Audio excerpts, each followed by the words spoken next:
আসসালামু আলাইকুম। ক্লাস 6 তোমাদের ইংলিশ ফর টুডে অর্থাৎ নতুন বই 2026-এর তোমাদের হচ্ছে লেসন 3 7 নম্বর পৃষ্ঠায় আমরা রয়েছি। এট এ রিলেশন অর্থাৎ একটি রিলেশন।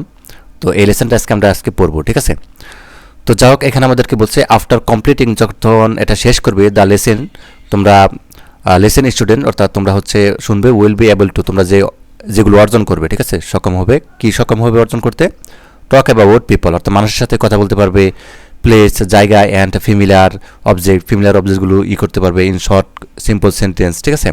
রিড, পড়ো, অ্যান্ড আন্ডারস্ট্যান্ড টেক্সটগুলো হচ্ছে বোঝার চেষ্টা করো।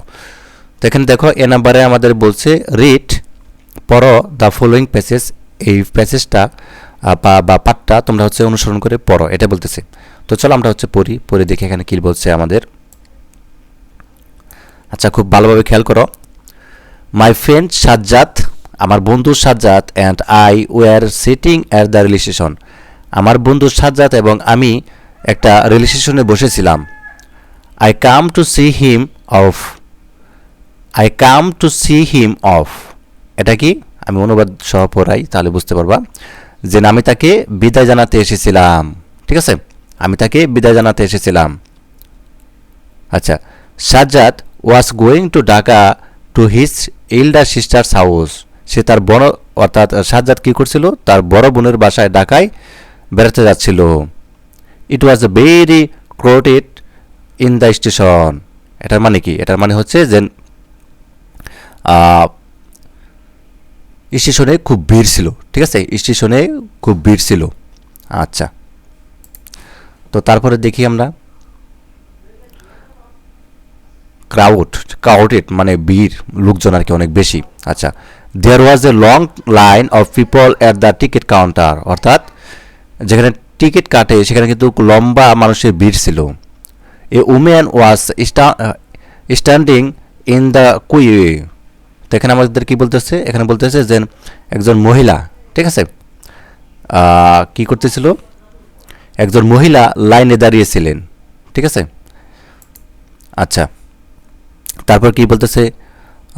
She was holding her seals hand, অর্থাৎ টাইটলি, তো এখানে আমাদের বলতেছে যে তার যে বাচ্চা, ঠিক আছে, তিনি তার বাচ্চার হাত শক্ত করে ধরেছিলেন। আচ্ছা, এ গ্রুপ অফ ইয়াং পিপল মানে একদল যুবক ওয়াজ টকিং লাউডলি, অর্থাৎ একদল যুবক লাউডলি মানে হচ্ছে উচ্চ সুরে কথা বলতেছিল। অ্যান্ড ড্রিঙ্কিং, তারা পান করতেছিল, টি মানে চা পান করতেছিল। In front of a tea stall, অর্থাৎ একটি চায়ের দোকানের সামনে একদল যুবক উচ্চ সুরে কথা বলতেছিল এবং অর্থাৎ চা পান করতেছিল, ঠিক আছে। আচ্ছা, অ্যান ওল্ড কাপল মানে বয়স্ক বৃদ্ধ, অর্থাৎ ওয়াজ ট্রাইং, তারা চেষ্টা করতেছিল to find quiet place to sit down and rest. এখানে বলতেছে যে বয়স্ক অর্থাৎ এক কাপল, ঠিক আছে, তারা হচ্ছে চেষ্টা করতেছিল মানে জায়গা অর্থাৎ খুঁজতে, প্লেস অর্থাৎ জায়গা, ঠিক আছে। কুইট মানে নিশ্চুপ মানে হচ্ছে জায়গা খুঁজতে আর কি। কুইট মানে কি? চুপচাপ এরকম জায়গা, ঠিক আছে। টু সিট, তারা হচ্ছে সিট ডাউন মানে বসার জন্য, অ্যান্ড রেস্ট নেওয়ার জন্য। The waiting room was crowded, যেখানে ওয়েটিং রুম রয়েছে সেখানেও কিন্তু অনেক বেশি ক্রাউড রয়েছে মানে লোকজন রয়েছে। Two, I see a man who was trying to carry three heavy, অর্থাৎ সুইটকেসেস, তো এখানে আমাদের কি বলতেছে? এখানে আমাদের বলতেছে যে অপেক্ষা করার ঘরটিও ছিল জনবীর্ণ এবং আমি একজন লোককে দেখলাম যিনি 3টি ভারী সুটকেস বহনের চেষ্টা করছিলেন, ঠিক আছে। আচ্ছা, তারপর কি বলতেছে? A young lady was sitting on a bench with her luggage at one corner, she was reading a magazine, তো একজন যুবতী কি করতেছে? তো এক কোনায় এক তরুণী বা যুবতী তার মালপত্র পাশে রেখে বেঞ্চে বসেছিল, সে একটা ম্যাগাজিন পড়তেছিল আর কি, ঠিক আছে। আচ্ছা, তারপর দেখো, my friend and I stood near a newspaper stall talking and watching the crowd around, যে আমার বন্ধু ও আমি একটি সংবাদপত্রের দোকানের কাছে দাঁড়িয়ে কথা বলতেছিলাম এবং পাশের ভিড়ে দেখছিলাম, মানে ভিড়গুলো দেখছিলাম। Soon my friend train started to leave. শীঘ্রই আমার বন্ধু ট্রেনটি চলতে শুরু করলো। ঠিক আছে, আচ্ছা, তারপর দেখি, অ্যাজ দ্য ট্রেন হুইসেল মানে ট্রেন বাঁশি দিতেছিল, he picked up his suitcase and we said good bye to us other. যখন ট্রেনটি বাঁশি বাজালো সে তার সুটকেস তুলে নিল এবং আমরা একে অপরকে বিদায় জানালাম। ঠিক আছে, আচ্ছা, তাহলে আমাদের এখানটায় হচ্ছে আমাদের এটা পড়া শেষ। ঠিক আছে, এরপর হচ্ছে আমাদের রয়েছে এখানে A1, talk about what the speaker saw and did the rail station. Talk কথা বলো, অর্থাৎ যে রেলিস্টেশনে স্পিকার শগুলো রয়েছে সেগুলো সম্পর্কে। ইউজ ইউর ওয়ান ওয়ার্ডস। ঠিক আছে, তাহলে আমরা একটু আনসারটা দেখার চেষ্টা করি। তো এখানে বলতেছে যে রেজিস্ট্রেশনের যে বস্তা কি কি দেখলেন এবং কি করলেন সে সম্পর্কে বলো নিজের শব্দ ব্যবহার করে। তো আনসারটা তুমি হচ্ছে এটা দিয়ে দিতে পারো, এরকমভাবে এটা দিয়ে দিতে পারো। ঠিক আছে, কি কি দেখছো আর কি, রিলেশন কী কী দেখছো তুমি, চায়ের দোকান দেখছো, এটা দেখছো, সেটা দেখছো। ঠিক আছে, রিলেশনের বর্তা তার বন্ধুকে বিদায় জানাতে গিয়েছিলেন, এই সম্পর্কে আর কি কথা বলবো, আর কিছু না। এখানে দেওয়া আছে। তো তারপর হচ্ছে আমাদের সেকেন্ড, অর্থাৎ A2, এখানে বলছে ম্যাচ করো word from column A with a word in column B. Column এর সাথে কলম বিটা ম্যাচ করো। That's an opposite meaning. Opposite যে অর্থ রয়েছে সেটার সাথে। One is done for you, একটা করে দেওয়া আছে আমাদের জন্য।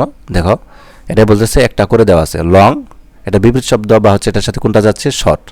ঠিক আছে, তাহলে সি অফ এটার সাথে কোনটা হবে, তাহলে আমরা আনসারটা একটু মিলিয়ে নিই। ঠিক আছে, তাহলে সি অফ হবে লাইট।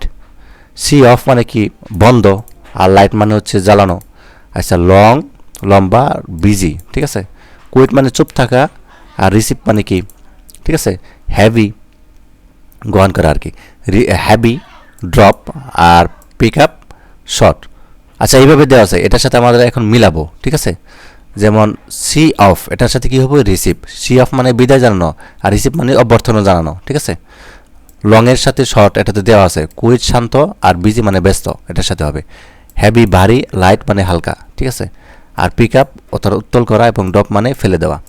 তো যাই হোক, এটার সাথে এটা হবে, এটার সাথে এটা, এটার সাথে এটা, এটার সাথে এটা। আশা করি বিষয়টি বুঝতে পারছো। আচ্ছা, তারপরে দেখো এখানে বলছে লোকেট দ্য পিকচার, পিকচার দিকে তাকাও। Talk about what things you see and what is happening. এখানে কি করতেছে সে সম্পর্কে বলো। একটা রিলেশন দেখা যাচ্ছে, খুব ব্যস্ততম একটা রিলেশন, এবং লোকজন এখানে রেল কিছু বসে আছে, আর কিছু লোকজন আসতেছে বা হচ্ছে রিলেশনে বা ট্রেনে চড়তেছে, এরকম বোঝাচ্ছে। ঠিক আছে, তো এখানে ফোর এখানে বলছে suppose you went to one of the place listed below, তো describe what you saw, what you are happen, and what you did দেয়ার।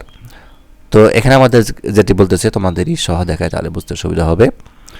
যে মনে করো নিচের তালিকার যে কোনো একটি স্থানে তুমি গিয়েছিলে, তো সেখানে তুমি কি দেখেছিলে, কি করতেছিল এবং তুমি কি করেছিলে তা বর্ণনা দাও। ঠিক আছে, মানে এ শপিং প্লেস, একটা যেখানে শপিং মানুষ করে, ঠিক আছে, কেনাকাটা করে, সেখানে গিয়েছিলে, বা এ বাস স্টেশন, বা এ ফেয়ার। ঠিক আছে, তো যে কোনো একখানে গিয়েছিলে, তো সে সম্পর্কে তুমি কি দেখলে সে সম্পর্কে একটা ছোটো করে মানে প্যারাগ্রাফের মতো তুমি হচ্ছে লিখে দিতে পারো। যেমন তুমি লিখতে পারো, এখানে তো একটি মেলা, তাই না, সবগুলো দেওয়া আছে। তো তুমি হচ্ছে একটা শপিং নিয়ে যদি বলো, এ শপিং প্লেস, শপিং প্লেসে একটি কেনাকাটার স্থান, সেখানে কি দেখছো তুমি লিখবা মাই friend and I war in shopping centre, we are waiting for another friend of us. যে আমি আমার বন্ধু শপিংয়ের সেন্টারে বা কেন্দ্রে গিয়েছিলাম এবং আমাদের এক বন্ধুর জন্য অপেক্ষা করতেছিলাম। The shopping centre was very crowded. ওই শপিং স্থানে বা কেনাকাটার স্থানে অনেক ভিড় ছিল। ক্রাউডেড মানে হচ্ছে ভিড় ছিল। ইট ওয়াজ বিফোর ঈদ, এটা ছিল ঈদের আগে। There was a crowd before a shop which offer 50% discount. এবং ওই শপিংয়ে কী করতেছিল, 50% ডিসকাউন্ট চলতেছিল, এই জন্য হচ্ছে আরও বেশি ভিড় ছিল। ঠিক আছে, প্রোডাক্টের জন্য। A women was shooting at the son as was moving to and fro. এবং একটা শুটিং ছিল একজন মহিলার, সেটাও জন্য এটা ছিল। A group of young people was loving loudly and eating slip and front of pizza shop. ঠিক আছে, তো যাক, এইভাবে হচ্ছে তোমার নিজের মতো করে দিয়ে দিতে পারো, এটা সমস্যা না। তো দেন হচ্ছে আজকের ক্লাসটা এই পর্যন্ত। পরবর্তী পর্বে হচ্ছে আমরা হোয়ার আর ইউ ফ্রম, ঠিক আছে, হোয়ার আর ইউ ফ্রম, এখান থেকে আমরা হচ্ছে যে কথোপকথনগুলো আছে এগুলো দেখার চেষ্টা করব, ঠিক আছে। তো আজকে হচ্ছে আমরা 7 এবং হচ্ছে 7 থেকে 8 নাম্বার পৃষ্ঠা দেখলাম, ঠিক আছে। তারপর হচ্ছে আমরা 9 নাম্বার পৃষ্ঠা থেকে দেখব পরবর্তী ক্লাসে। ধন্যবাদ সবাইকে।